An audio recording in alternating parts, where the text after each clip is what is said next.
And you can find all of that on our website.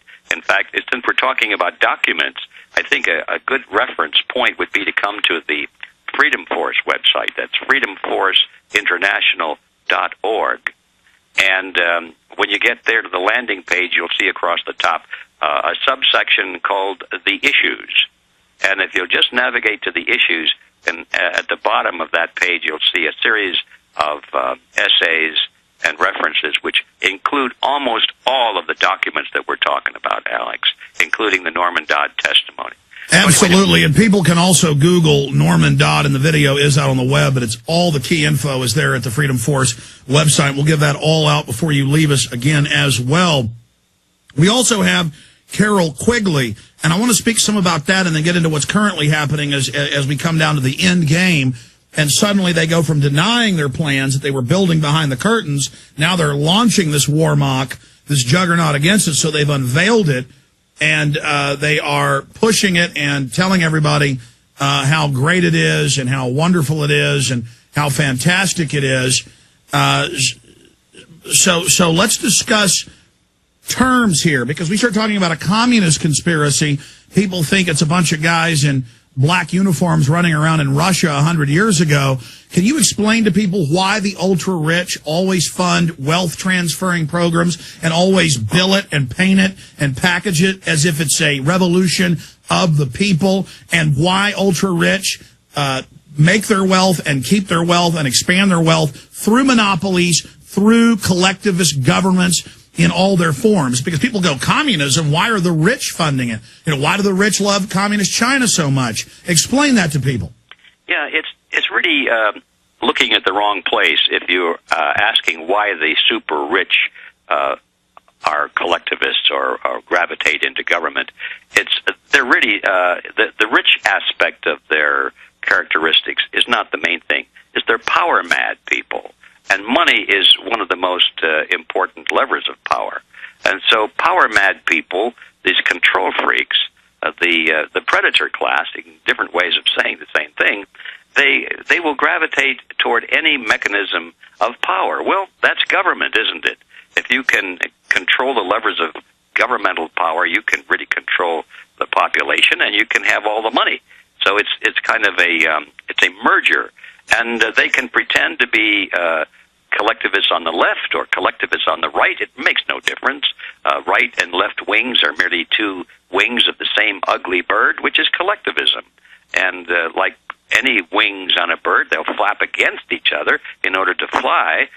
You need both wings to fly, so there's the appearance of conflict, so that, politically speaking, all the dum-dums down at the bottom of this mechanism think that they're participating in their own political destiny because they can go to the polls and they can vote the rascals out and vote Republican this time. Oh, we don't like that. We'll go vote Democrat the next time.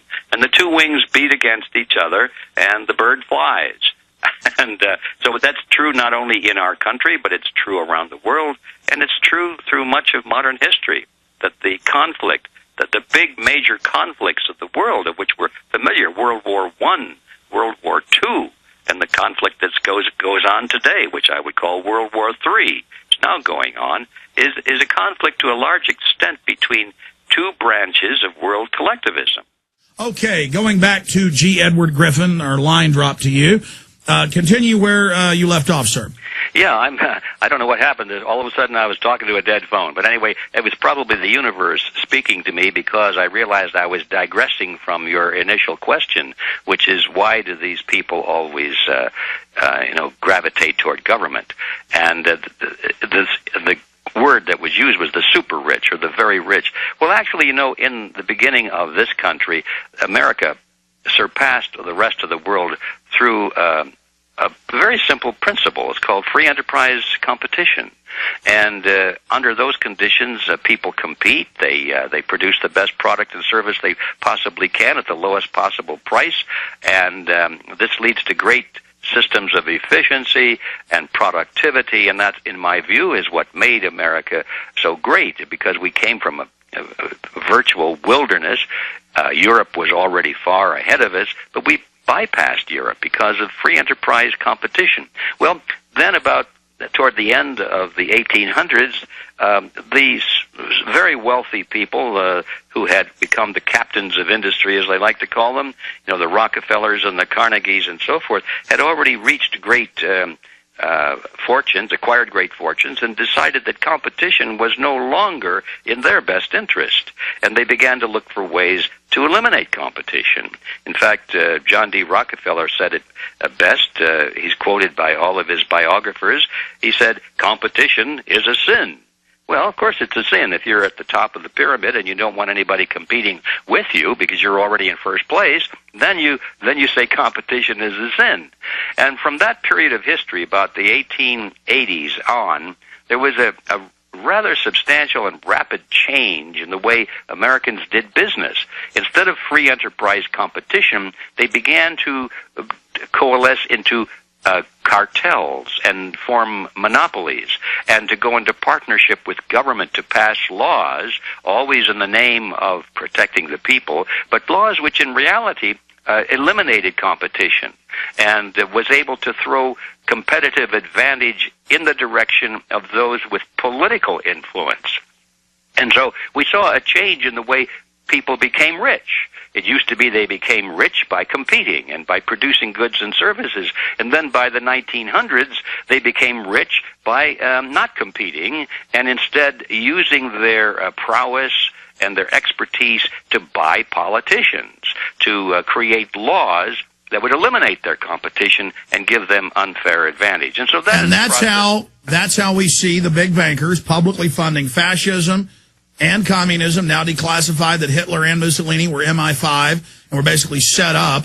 I mean, this is the sophistication of the Milner Group and this British model, this imperial model of hiding your true government behind front men. And so elites can come in and have the government give them the power to issue currency and credit and buy up the planet, but still some people don't want to sell, so now you pass big environmental laws, which the Rockefellers admit they founded, which they also founded the worldwide acceptance of eugenics. Over 100 years ago, as you know, the rock stars were scientists, and these elites were smart. They financed most of the scientists, and they said, come up with systems of social control to divide and conquer people, to dumb them down, to take over government, to centralize control, to take over education, to render the public weak and impotent against us, as Bertrand Russell said, through social engineering that the elite finance, in his own words, a rebellion by the lower classes, or the proles, as he called us, using communist terminology, though he worked for the big money banks and was MI6 himself, and OSS before that, Nobel Prize winner. He said, a rebellion by the proles will be as unthinkable as a rebellion of sheep against the practice of eating mutton, or sheep is what mutton means for those that don't know. So they're saying we're blind, dumb sheep, that sheep don't rebel against their owner when they're getting slaughtered, do they, G. Edward? Well, no, and cattle don't, and a lot of all those domesticated animals don't, and now we're back to Norman Dodd, because what he discovered when he was talking with the heads of these tax-exempt foundations is that they were laying a master plan which had as its goal how to make the population of America docile like cattle and sheep, and how to get them to accept all of these things without complaining. And the strategy they came up with was absolutely brilliant. Stay there. We're going to talk about that strategy on the other side, then bring it forward to current times and then the future with G. Edward Griffin. I'm Alex Jones. This is the GCN Radio Network.